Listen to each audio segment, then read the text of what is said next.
Warning: the following podcast features views and opinions that are likely to trigger the extreme fanboys and fangirls who disagree with them. Listener discretion is advised.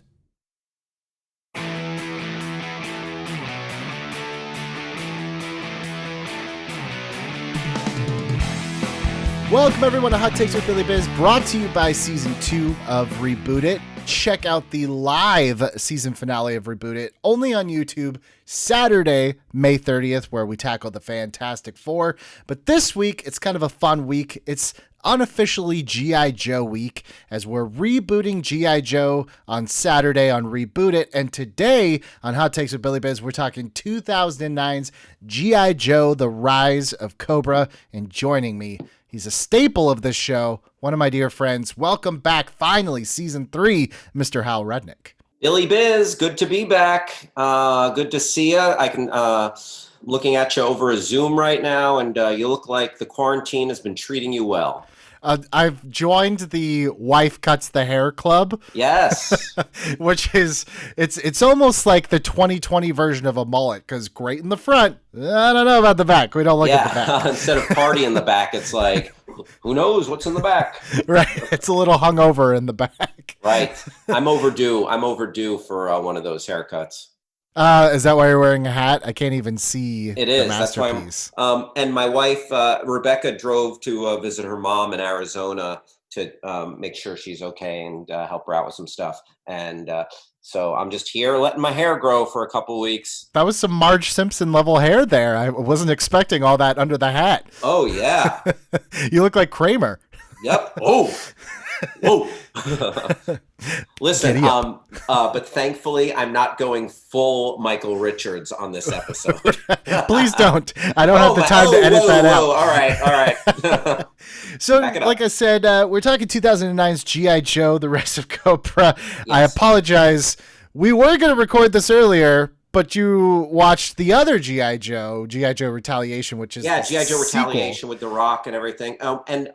You know, in retrospect, like when I was thinking about my recollections of the movies, I thought that I liked the second one a lot better. But this one is now I'm taking pause.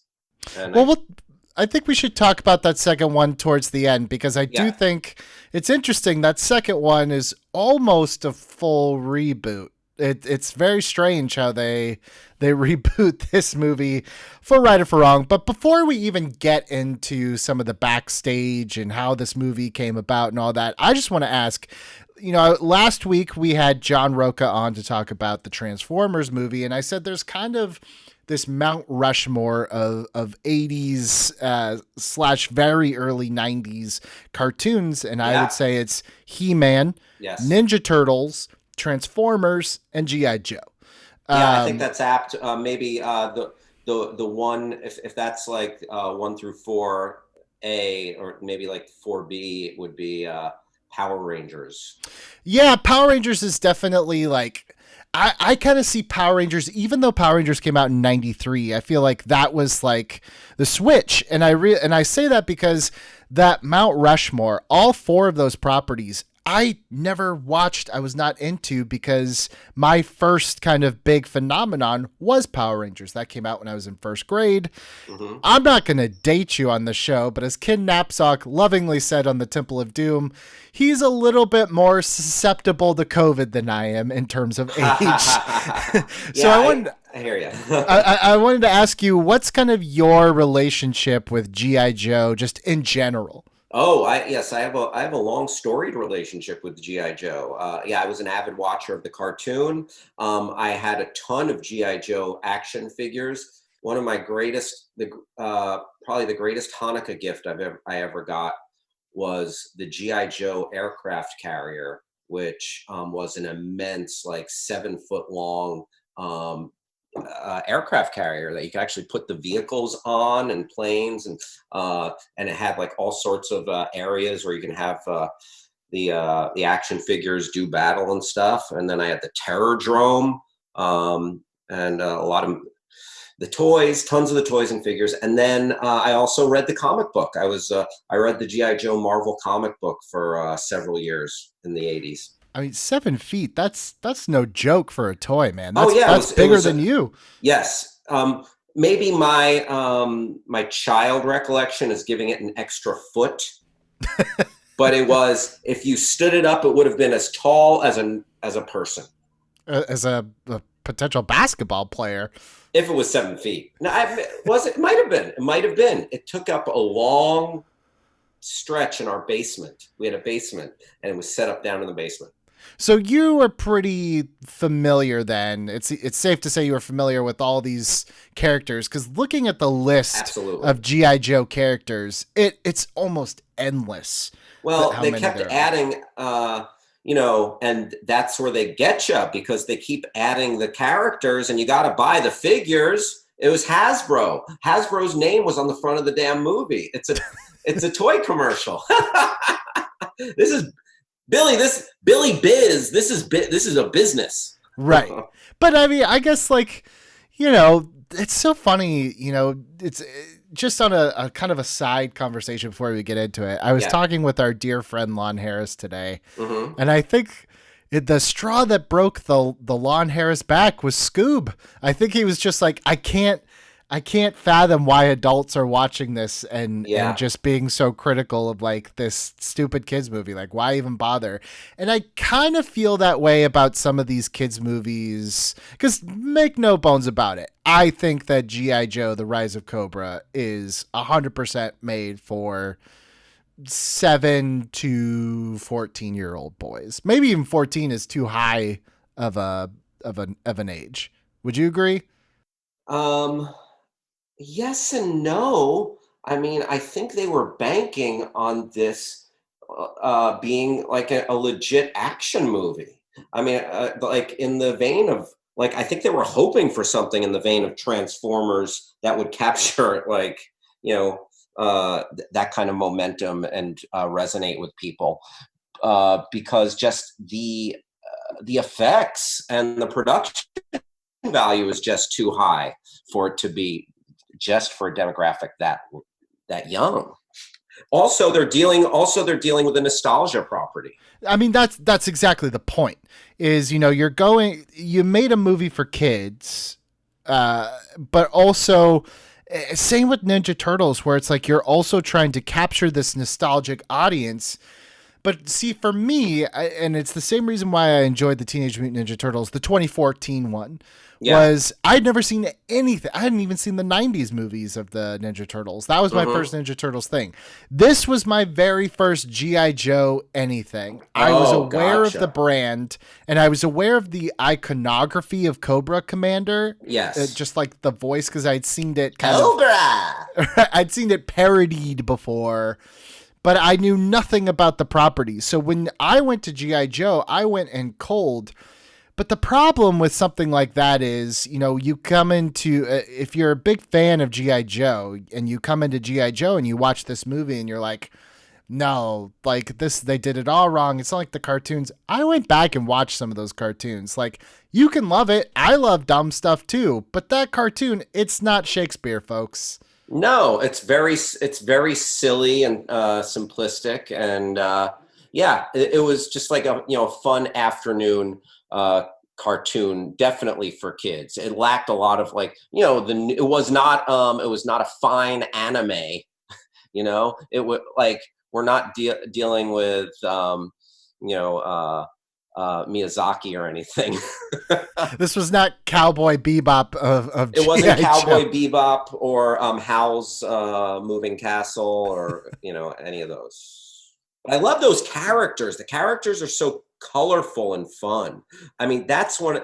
It lives and dies by the characters. I mean, there's so much stupid stuff in their battles. Like, Cobra would have red lasers and G.I. Joe would have blue lasers. And it's like, how do they get the color of their lasers to what?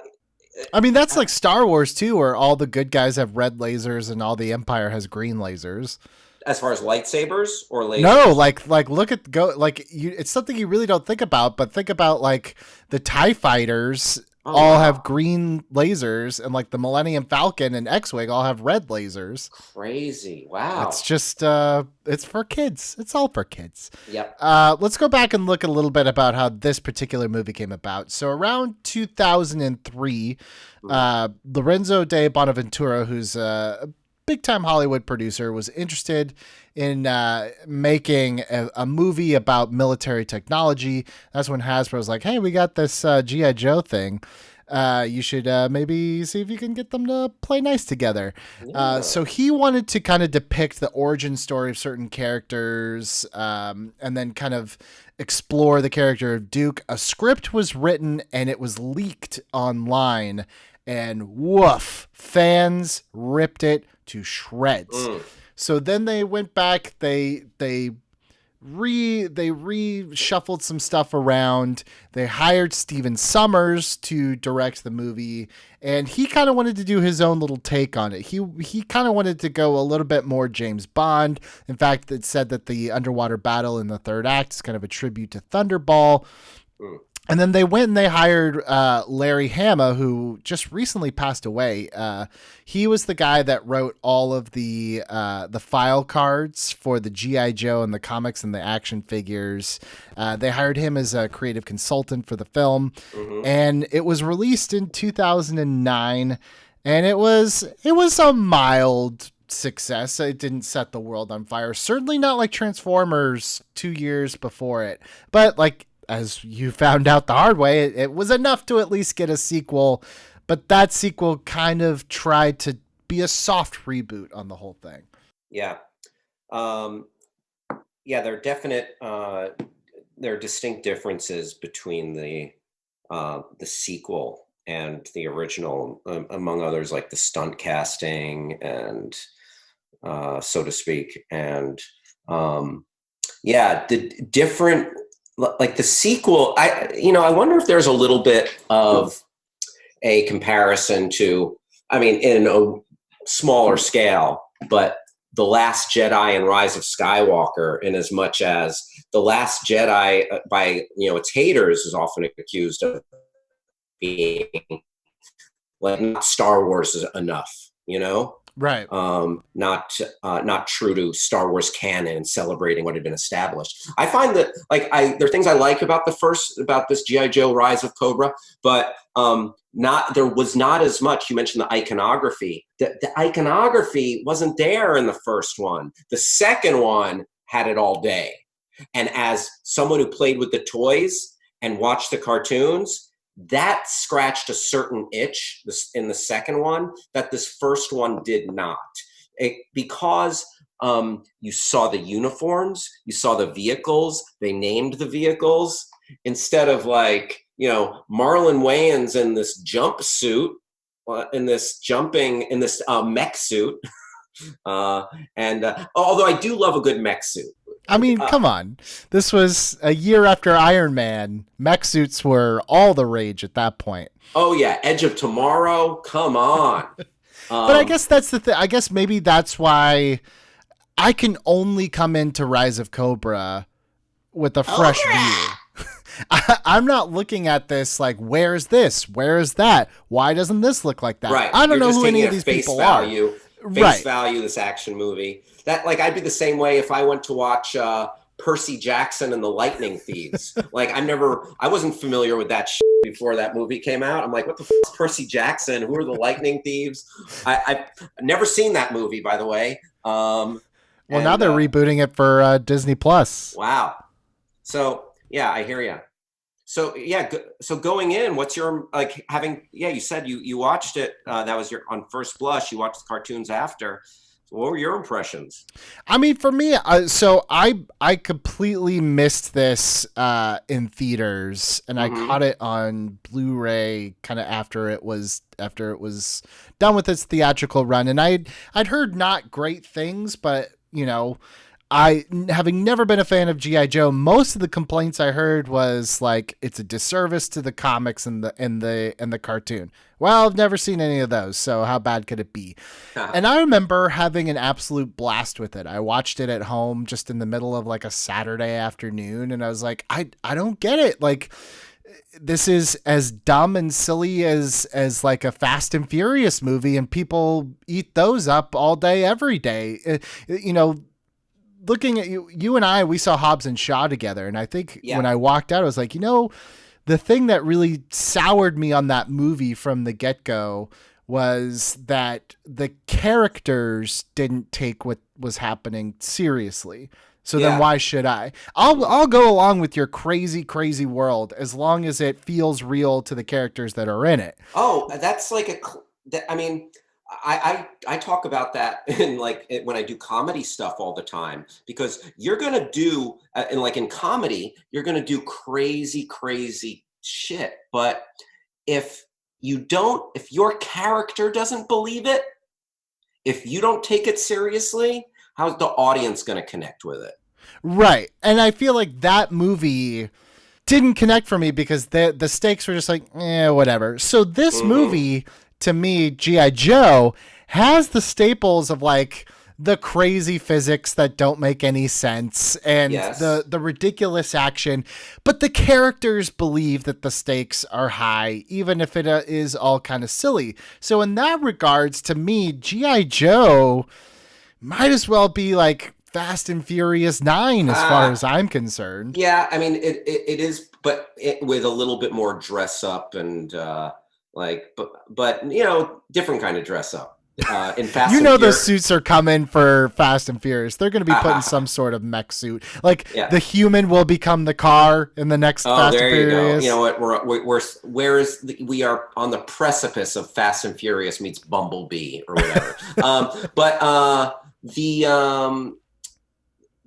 Just to give people who are listening, to remind them about the story a little bit. Yeah, please. Yeah, so the government has purchased or is having an arms contract to have these nanobots that destroy weapons. Like you shoot the nanobots and they can take down they're like termites for metal, and they will devour a tank or a city or whatever. And the government wants them, the U.S. government, and then Cobra gets a hold of it, and G.I. Joe is called in to get these nanobots back.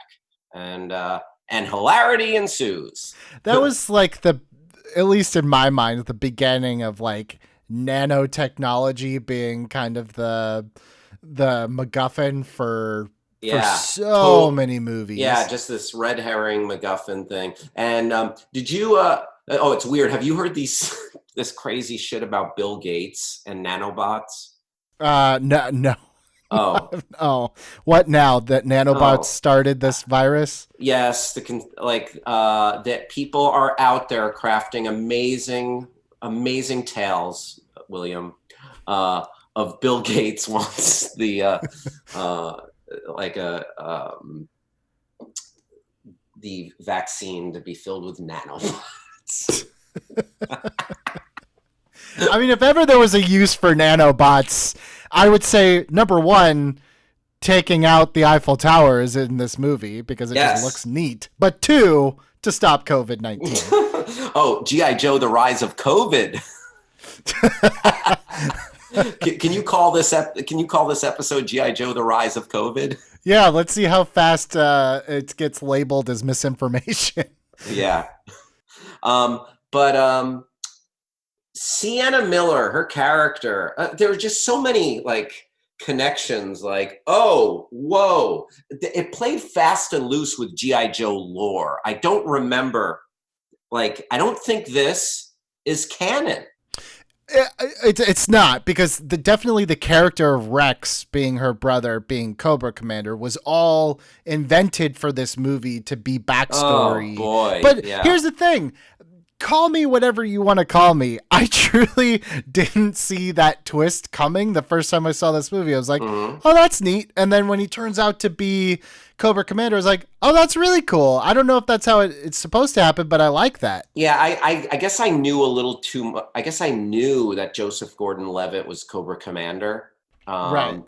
Beforehand, and I didn't get that level of pleasure or surprise. Also, it just I'm like, what's that now? When you tell me these characters who I've known for years, Billy, the Baroness and Cobra Commander are brother and sister, and like, what? And then the whole Destro story is interesting. My question of the Baroness being sister, kind of brainwashed sister of the Cobra Commander, I 100% accept and understand that is not G.I. Joe lore and canon.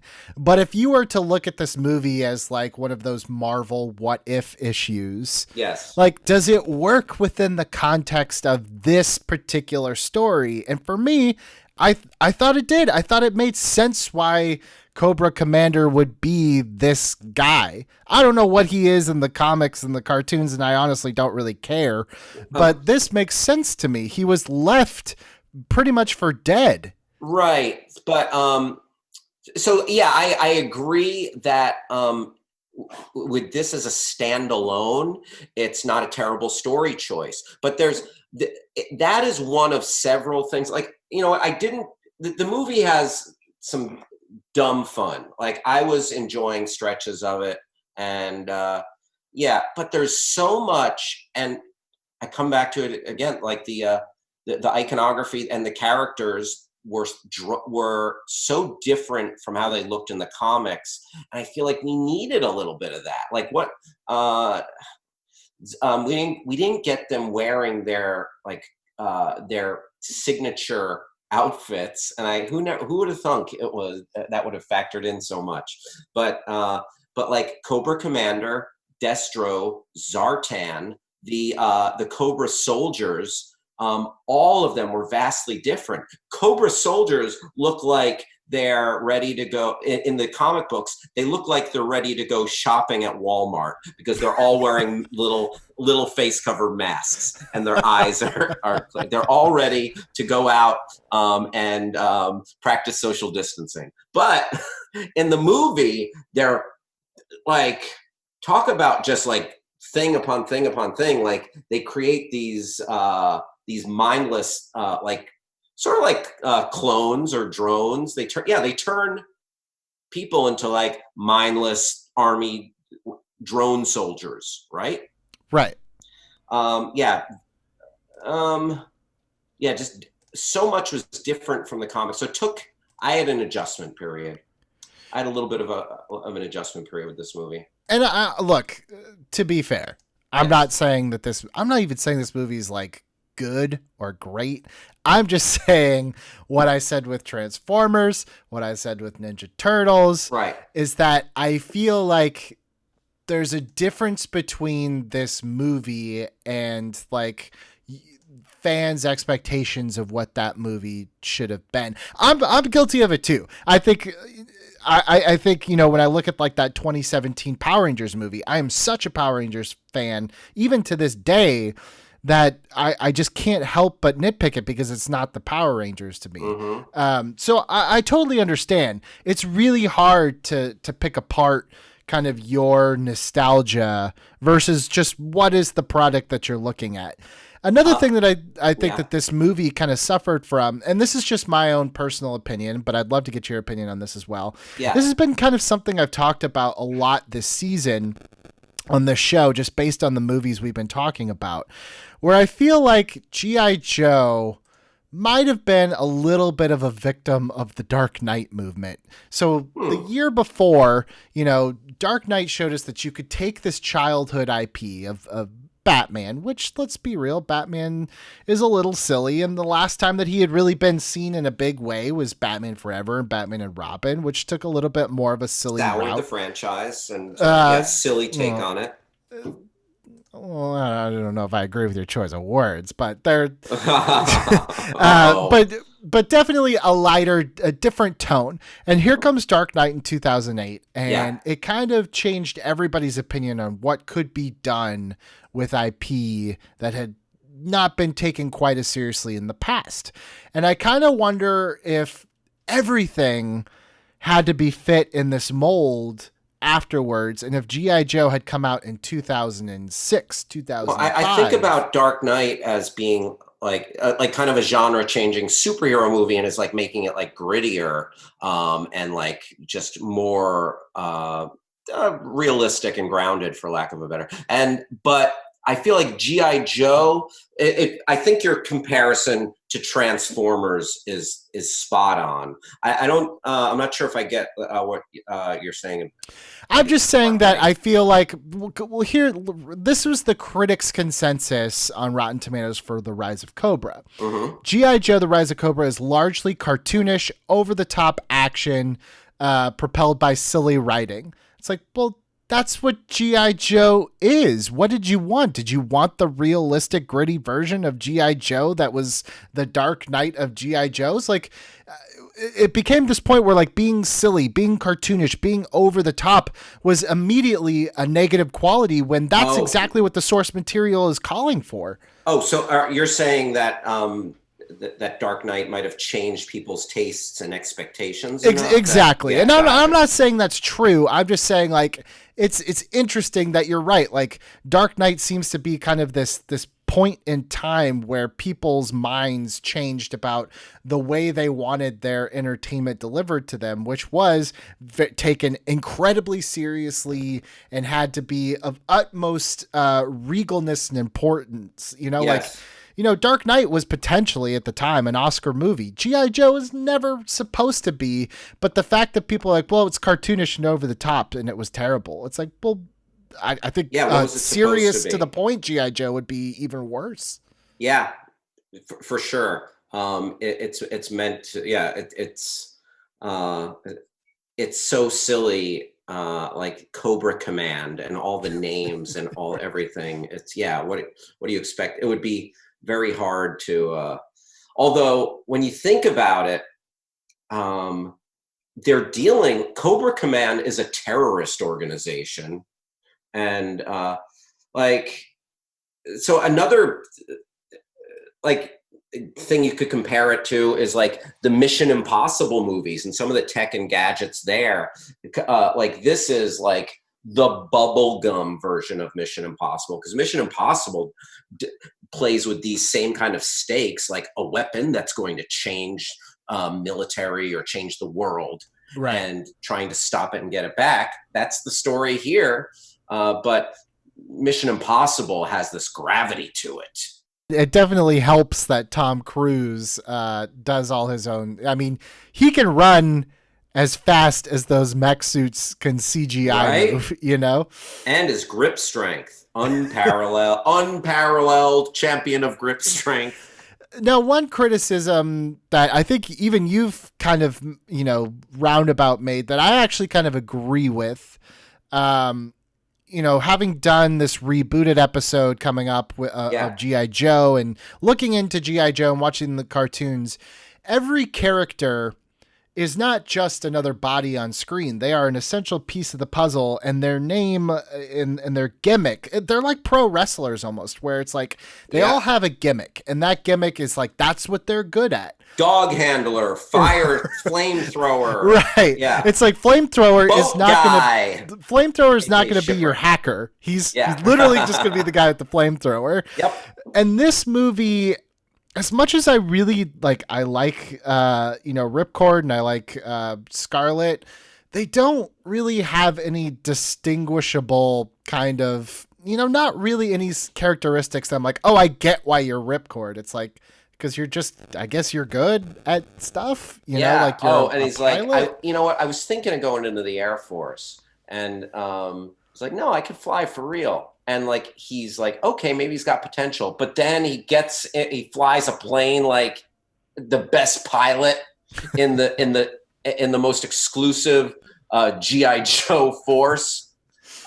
His relationship with Scarlet, Ripcord and Scarlet, were kind of like a YA kind of like high school, like, yo, I'm the fun football player, and like I see you're the smart valedictorian hot chick. Want to date? Like, no, you're a little too crass for me. And then, I mean, that's kind of why I said earlier this was definitely squared for like 7 to 14-year-old boys, because it does play like such like an early 2000s male fantasy of like, I'm the football player and I'm going to get the hot chick with the red hair who's kind of nerdy, but she'll come around, Yep.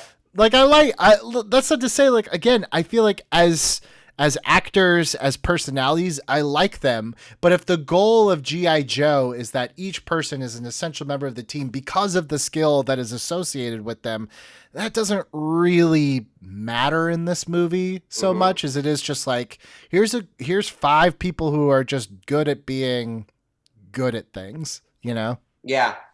Which I think the sequel does do better. Duke was always kind of like just like the stoic leader, sort of. Sure. You know? I mean, and I think the sequel actually does a slightly better job of making them all feel slightly more individual. There's, you know, you were talking about the Mission Impossible franchise, and I do feel there's a lot more Mission Impossible type vibe with Retaliation than there is Rise of Cobra. I don't know if that's intentional or not. But again, that movie again, like, I guess it just goes to show, like, again, I like this movie a lot, but the characters are bland enough that you can kill off your main character from this movie. That's like if in Batman Returns, they killed Batman about 3 minutes into the movie. Yeah. Channing Tatum gets killed. But that's just some contractual bullshit. I don't know. And plus, the second one is a victim of got to put the Rock in everything. I mean, this was where he started to get that reputation as like the franchise saver. Yes, you know? the fixer. Like the Heather Locklear. Heather Locklear was that in television for a long time.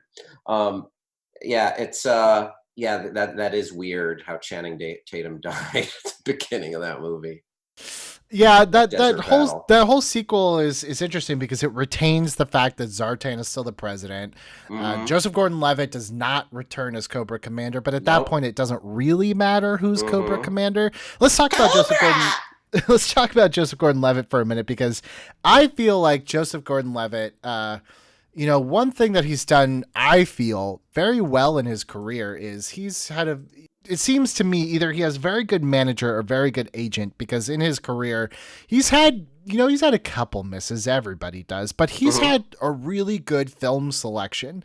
And with G.I. Joe Rise of Cobra, I feel like this is one of the few movies that he's done where he truly just gets to let loose and have fun and do something completely different than what you would see him do. Yeah, I wish we saw more of him, because he's in a couple of movies that I really love. The Lookout is a great freaking movie. And I love Looper all day long. Looper's fantastic. Yes. And I would have been psyched for a Looper sequel where we explore the Rainmaker and that whole situation. But I don't know. I mean, but usually he's very either, he could play intense like Looper, or like he's very charming like 50-50, which is a very underrated kind of like romantic comedy drama. Yeah. But this is like full blown, like I just can't think of a time that I've seen him have that much just leeway and fun. And even that voice that he does, that's got to be supplemented in post with something, right? Yeah.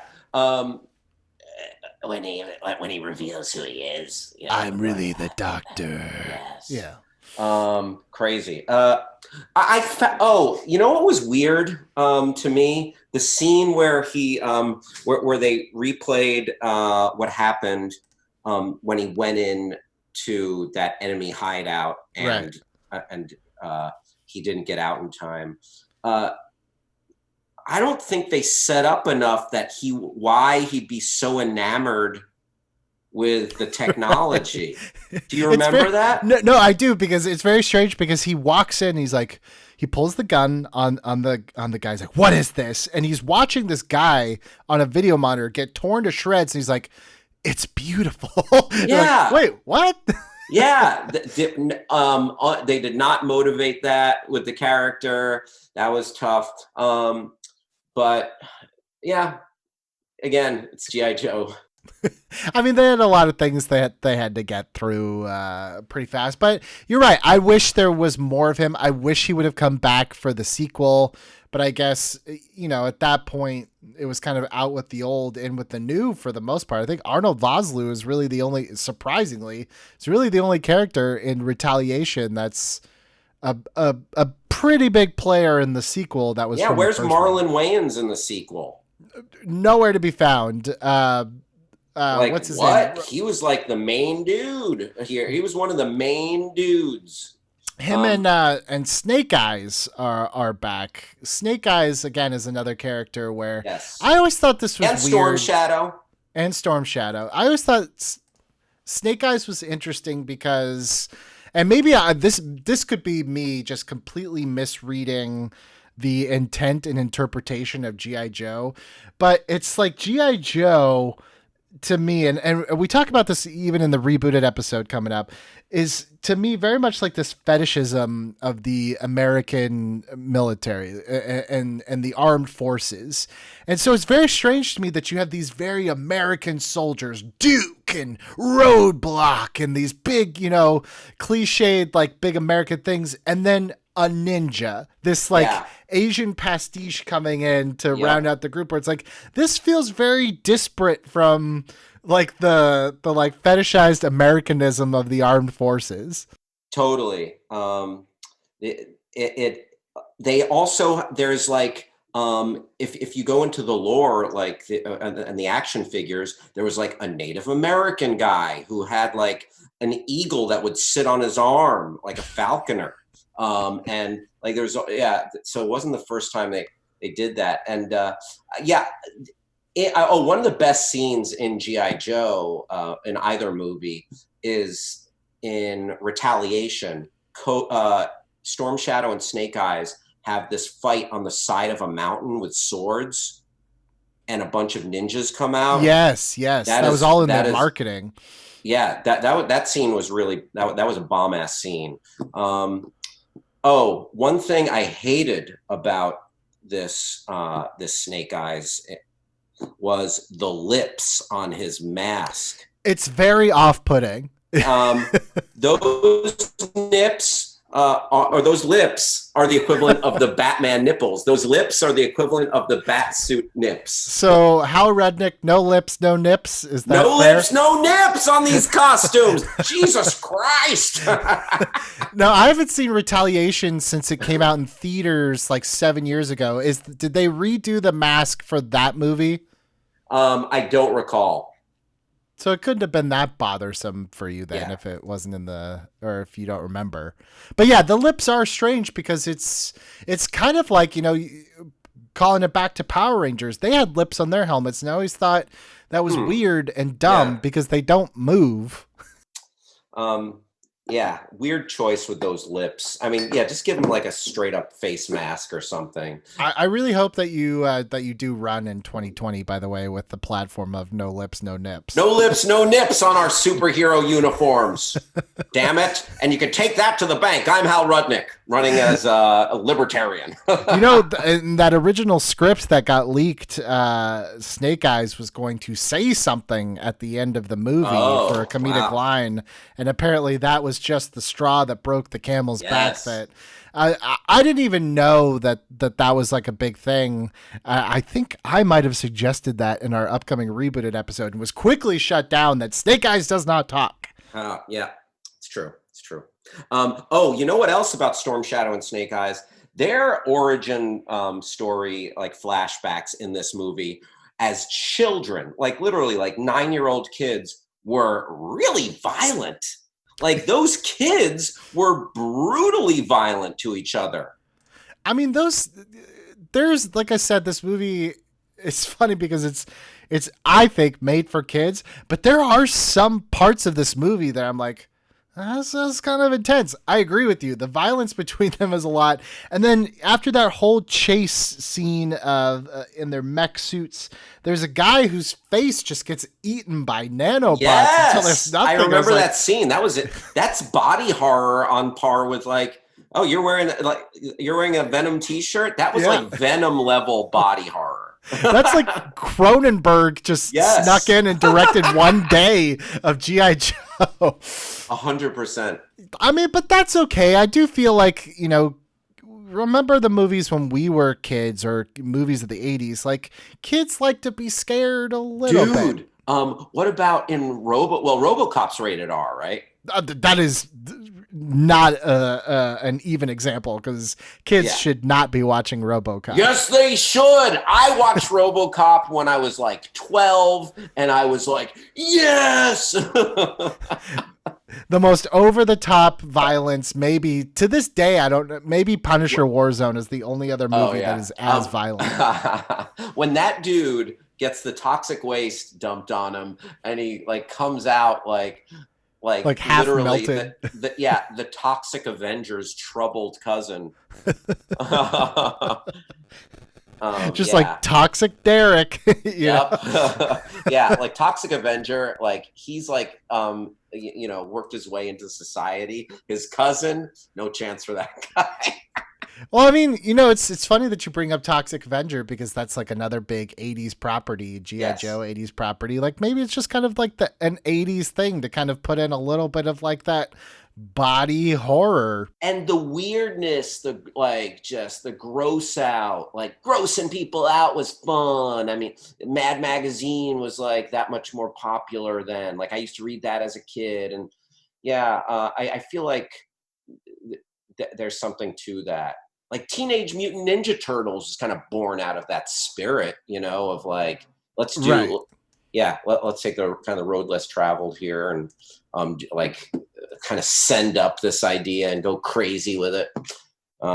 Speaking of road less traveled, I'm always down for a wild Brendan Fraser sighting. Oh yeah, what was that about? He was in it for he was there for one training sequence, had like 3 lines. There, Joe's all right. Well, this was directed by Stephen Sommers, who did The Mummy and The Mummy Returns. So maybe it's a little favor to his pal, or maybe he just wanted to come by and they're like, "Hey, put on this costume and say something." Yeah. But it is quite the eclectic cast, because I mean it makes sense too. Arnold Vosloo, who was the Mummy in The Mummy, so he definitely kind of has his stable of actors. But this is a very eclectic cast. It's kind of all over the mark. Like you said, you have some great character actors with Jonathan Pryce, and then you have like a Wayne's brother, Channing Tatum, Joseph Gordon-Levitt, and then the up and comer was Rachel Nichols, who just a couple months before this movie came out, kind of already got a little bit of a break with the first Star Trek movie, where she played the roommate to Uhura, who kind of had a quick fling with Kirk. Yes. So she was having a good summer. Yeah. What has she been in anything lately? She has a lot of TV now. Right on. Hey, Billy, I wrote down a few of my favorite lines from the movie. Do you want to hear them? I would like to hear them if you don't mind reenacting them. Okay, sure. All right, let me take on. Okay, this comes from Dennis Quaid, Hawk, in response to Channing Tatum and Marlon Wayans saying they want to be a part of G.I. Joe. Hawk turns to them and says, "You don't ask to be a part of G.I. Joe. You get asked." Oh, that's a good line. Yeah, right. That was also a good Quaid impression. It was a little more Randy than Dennis, but still pretty good. I mean, I've got a little bit more of a Randy Quaid personality. Okay.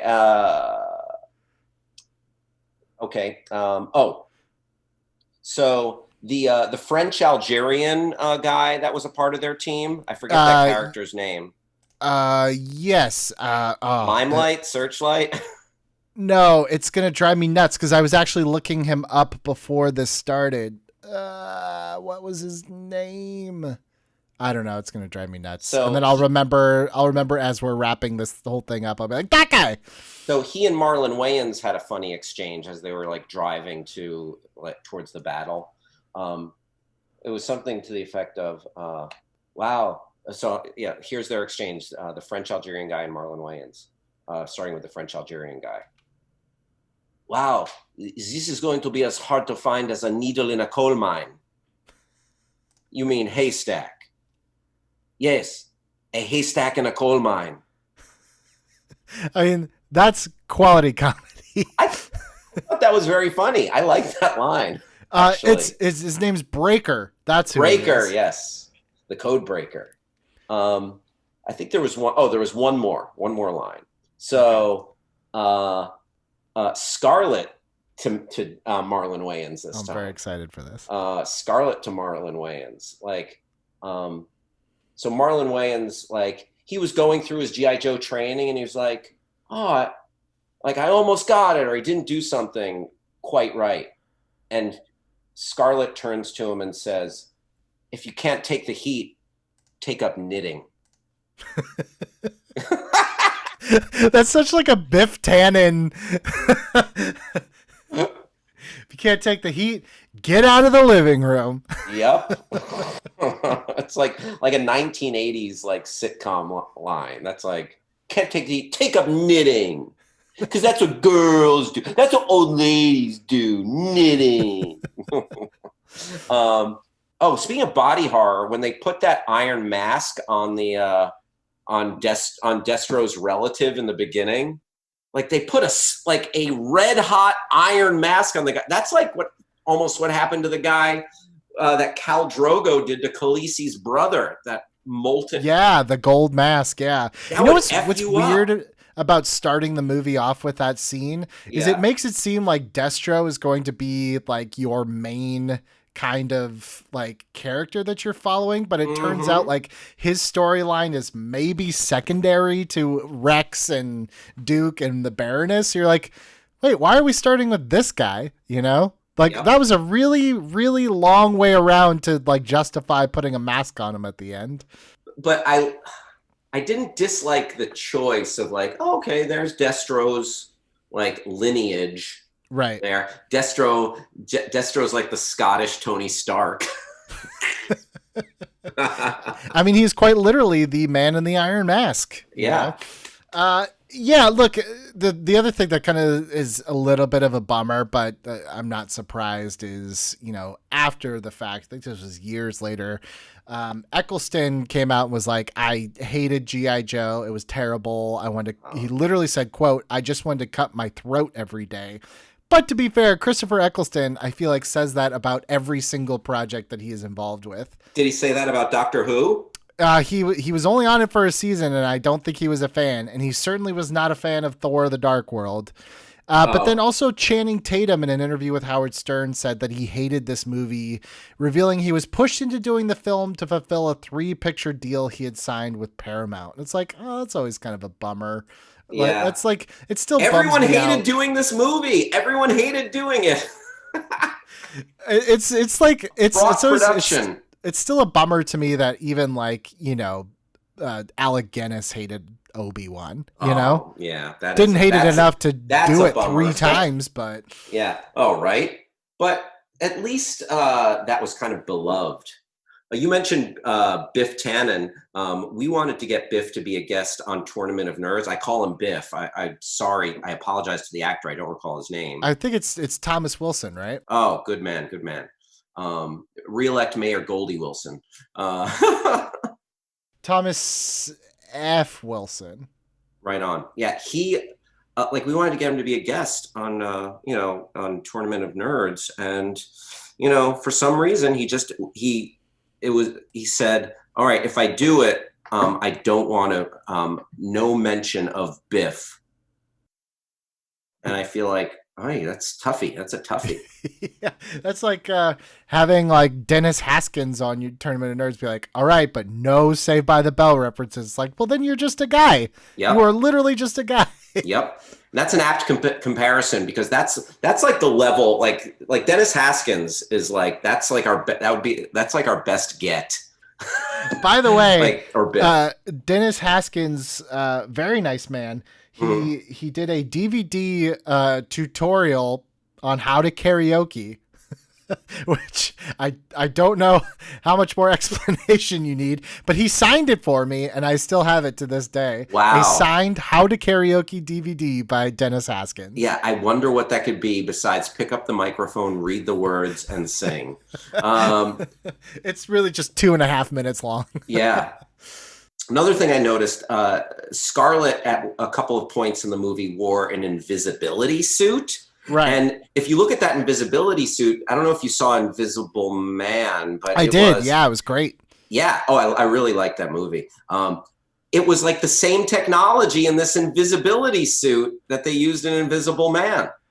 it just begs the question, like, shouldn't this movie have been over in like 10 minutes if you have the capability of invisibility? Yeah, just like stroll right in, pick up the nanobite warheads or whatever they are, and it's over? I think so. Invisibility, it's like, it's pretty hard to defend what you can't see. Well, I mean, like, it's funny because a lot of these big movies use like cloaking devices. Like even, you know, I remember the Avengers and Spider-Man Homecoming have these, you know, very intense like invisibility things where it's just cameras reflecting other things. And it's always downplayed as not as like amazing of a thing as it should. Like that should be the main part of your movie, is the fact that you can do that. Yeah, it's like, what? You have this? Right. That is a game changer. Why would Iron Man not make a whole suit just out of that invisibility stuff? Yeah. Why would the U.S. government not try to order an invisible army? Yeah. It's a lot of questions, but that G.I. Joe Rise of Cobra. G.I. Joe has raised so many important questions. And I thought the Baroness's character was a little crazy. I mean, that the fact that she was brainwashed, okay, but like it was like she was a real femme fatale. She married a guy. She like that's a long relationship to marry someone. Just so she could use his lab, and that was really weird. Also, he was like a baron and a scientist, or like what was as most barons are, you know? Yeah, most barons are like, you know, like Neil deGrasse Tyson is a baron. The guy who discovered the polio vaccine, Louis Pasteur, was a baron.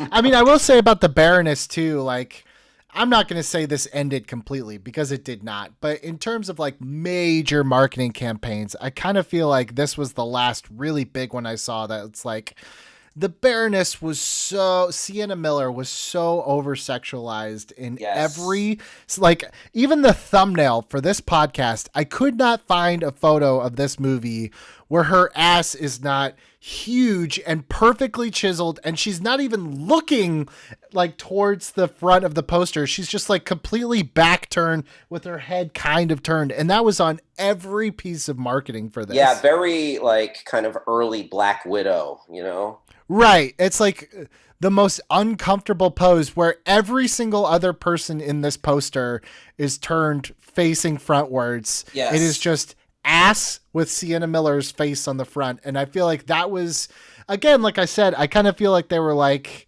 going for that, you know, just starting to feel feelings type of male audience, you know? Yeah. Oh, yeah. Very titillating. And, you know, but to their defense, to the people who showed off, to the photographer and the studio that had the graphic designer, Baroness is in the cartoon, in the comic book, basically wearing like a dominatrix outfit. Wait, I'm looking this up as you are speaking. Baroness G.I. Joe.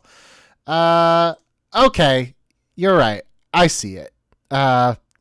Well, but not to defend, because like I feel like all of the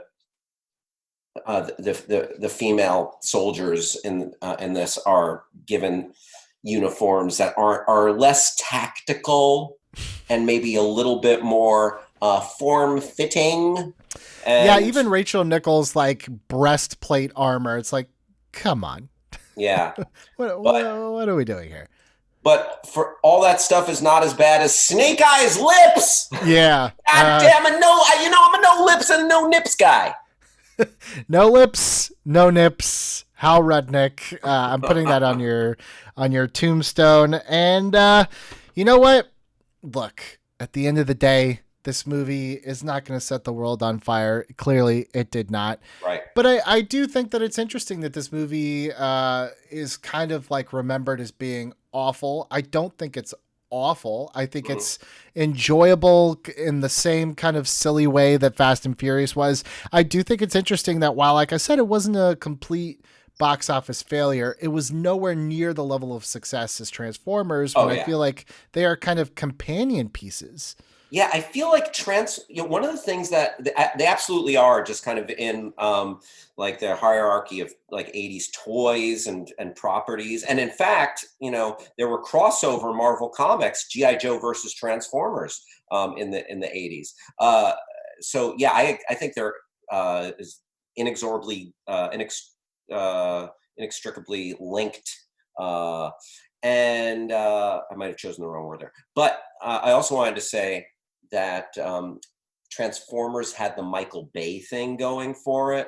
And just, I remember the anticipation for the first Transformers. There was such, the buildup, there was huge anticipation because of Michael Bay, and everyone like was excited to see Shia LaBeouf and these Transformers come to life. And